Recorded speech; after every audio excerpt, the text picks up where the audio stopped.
તો રાજકોટ ખોડલધામ અને સરદારધામ મામલે જે વિવાદ થયો છે તે મામલે સમાચાર મળી રહ્યા છે। ખોડલધામ અને સરદારધામ વિવાદ મામલે આ સમાચાર આપને જણાવી દે। રાજકોટથી હવે સરદાર પટેલ સેવા દળ મેદાને આવ્યું છે। આપને જણાવી દઈએ આ સમાચાર એસપીજીના સૌરાષ્ટ્ર ઝોન અધ્યક્ષ કલ્પેશ રાંકનું નિવેદન સામે આવ્યું છે। પીઆઈને ભોગ બનાવી સસ્પેન્ડનો ઓર્ડર કઢાયાનો આક્ષેપ ક્યાંક થઈ રહ્યો છે।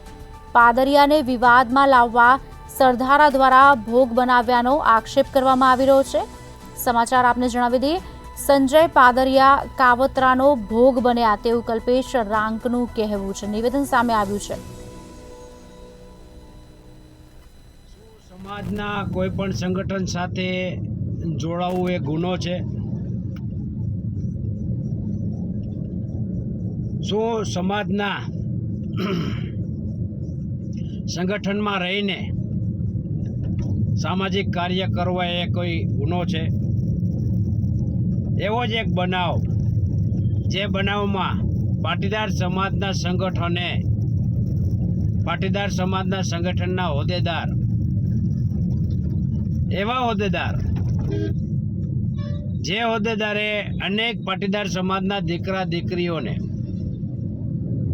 પોલીસ ભરતીમાં પીએસઆઈ, પીઆઈ, કોન્સ્ટેબલ, જે કોઈ પણ પોલીસ સ્ટાફમાં ચાર્જ આવતો એવા ભરતીમાં મદદરૂપ થયા છે એવા સંજય સાહેબ પાદરિયાને કોઈ પણ રીતે ભોગ બનાવીને સસ્પેન્શન ઓર્ડર કઢાવવામાં આવ્યો છે।